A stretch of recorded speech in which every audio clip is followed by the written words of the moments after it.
আমার রান্নাটা হয়ে গেছে, নামিয়ে নিয়েছি। আজ আমি বানিয়েছি সোয়াবিনের মুইঠা। আপনাদের কাছে অনুরোধ রইল একবার হলেও এই রান্নাটা করে খেয়ে দেখবেন। নমস্কার বন্ধুরা, আমার ইতিকথা চ্যানেলে আজ আমি বানাবো সোয়াবিনের একটা রেসিপি।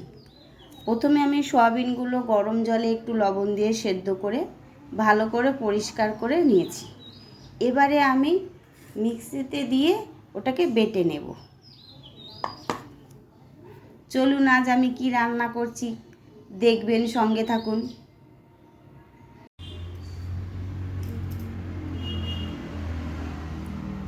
এই দেখুন, আমি এইভাবে বেটে নিয়েছি।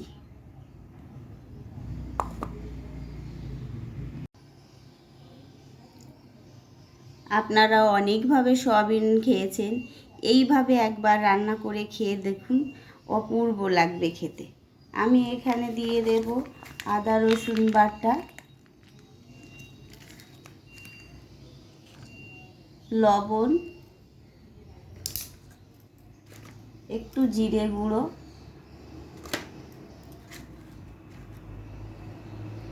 একটু হলুদ, লঙ্কার গুঁড়ো, ধনের গুঁড়ো,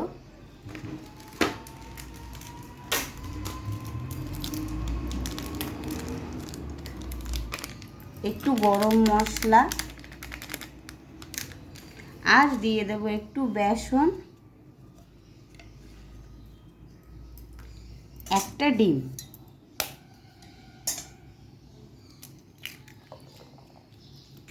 এবারে আমি ভালো করে মেখে নেব। মেখে নিয়ে তারপরে রান্নাটা করব। আমি এবারে সোয়াবিনগুলো এইভাবে করে নিয়ে ভেজে নেব।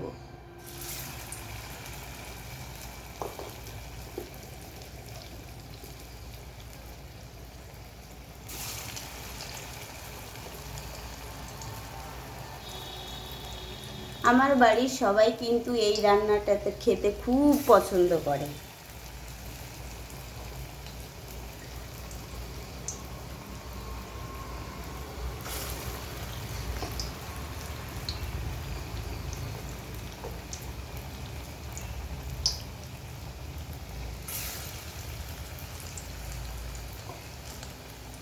ভালো করে উল্টে পাল্টে একটু লাল লাল করে ভেজে নেব।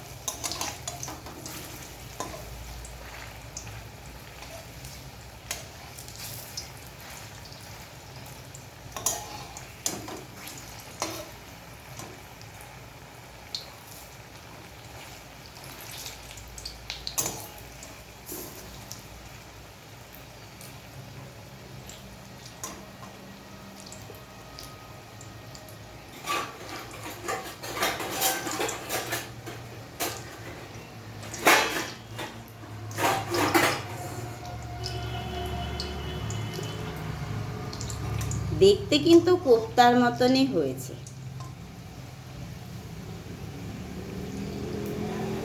ভাজা হয়ে গেছে, এবারে তুলে নেব।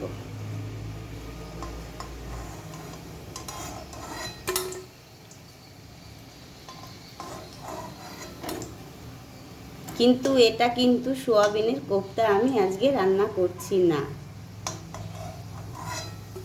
আমি আজকে অন্য ভিন্ন স্বাদের সোয়াবিন রান্না করব। আপনারা কিন্তু পুরোটা দেখতে থাকবেন। সবগুলো ভেজে নিয়েছি। এবারে আমি ওই তেলের মধ্যে আলুগুলো ভেজে নেব।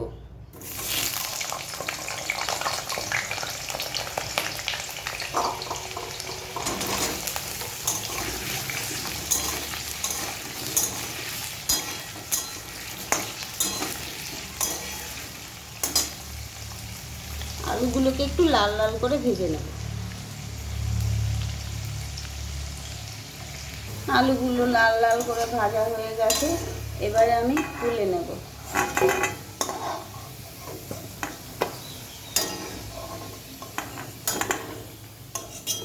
অনেকটাই তেল আছে, আমি আর তেল দেব না।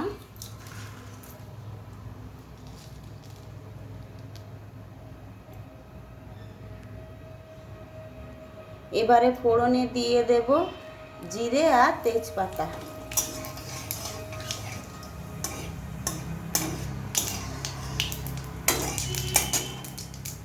এবারে পেঁয়াজ বাটাটা দিয়ে দেব।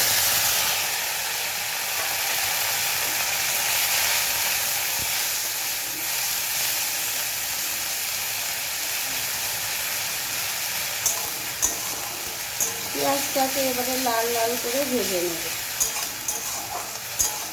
পেঁয়াজটা লাল লাল করে ভাজা হয়ে গেলে তারপরে এর মধ্যে আমি আদা রসুন বাটা আর গুঁড়ো মশলা দিয়ে দেব।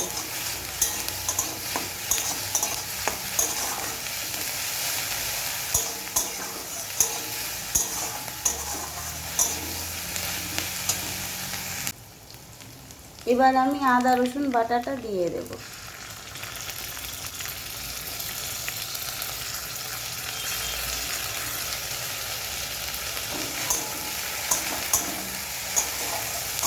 ভালো করে কষিয়ে নেব পেঁয়াজ রসুন আদা বাটাটা ভালো করে ভেজে নিয়ে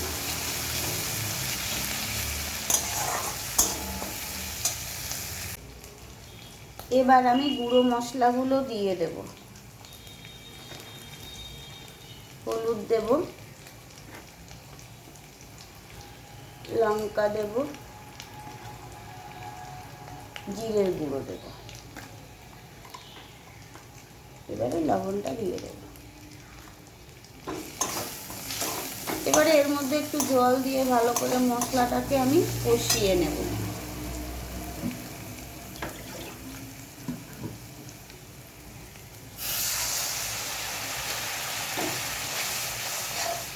একটু ঢাকা দিয়ে দেব, মশলাটা যাতে ভালো কষানো হয়। গ্যাসটা কমিয়ে দিয়েছি। মশলা ভালো করে কষানো হয়ে গেছে, মশলা থেকে দেখুন তেল ছেড়ে দিয়েছে। এবারে আমি আলুগুলো দিয়ে দেব।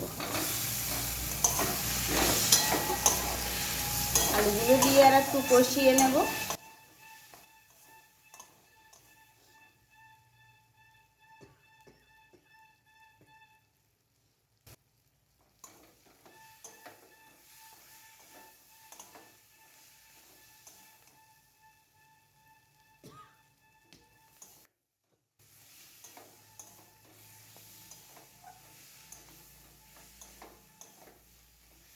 এবারে ঝোল দিয়ে দেব।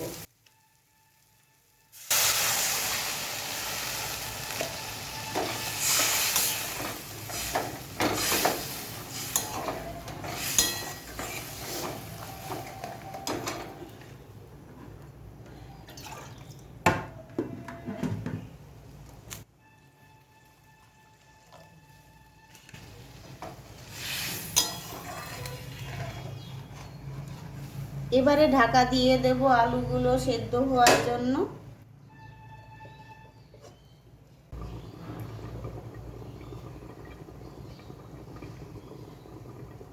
আমি ঢাকনাটা তুলে নেব।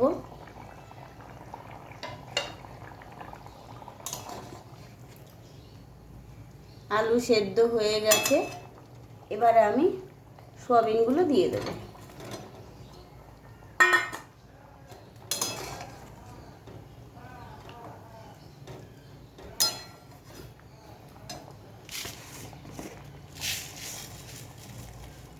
এখানে আমি একটু মিষ্টি দেব। আপনারা চাইলে না, আপনাদের পছন্দ অনুযায়ী আপনারা নাও দিতে পারেন।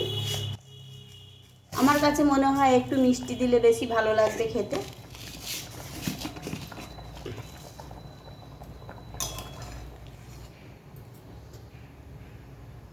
আমি আর 2 মিনিট ঢাকা দিয়ে রেখে দেব।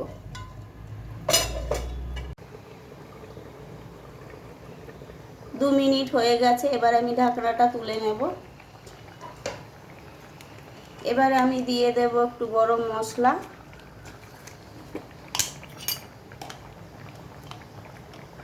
আর দেব একটু ঘি। আমার রান্না হয়ে গেছে, এবারে আমি নামিয়ে নেব। আমার রান্নাটা হয়ে গেছে, নামিয়ে নিয়েছি। আজ আমি বানিয়েছি সোয়াবিনের মুইঠা। আপনাদের কাছে অনুরোধ রইল একবার হলেও এই রান্নাটা করে খেয়ে দেখবেন। খেতে কিন্তু খুব সুন্দর হয়েছে। আশা করি আপনাদের সবার খুব ভালো লাগবে। আমার এই সোয়াবিনের মুইঠা রান্নাটা যদি ভালো লেগে থাকে, আমার ইতিকথা চ্যানেলে আপনারা অবশ্যই একটা লাইক, কমেন্ট আর সাবস্ক্রাইব করতে ভুলবেন না।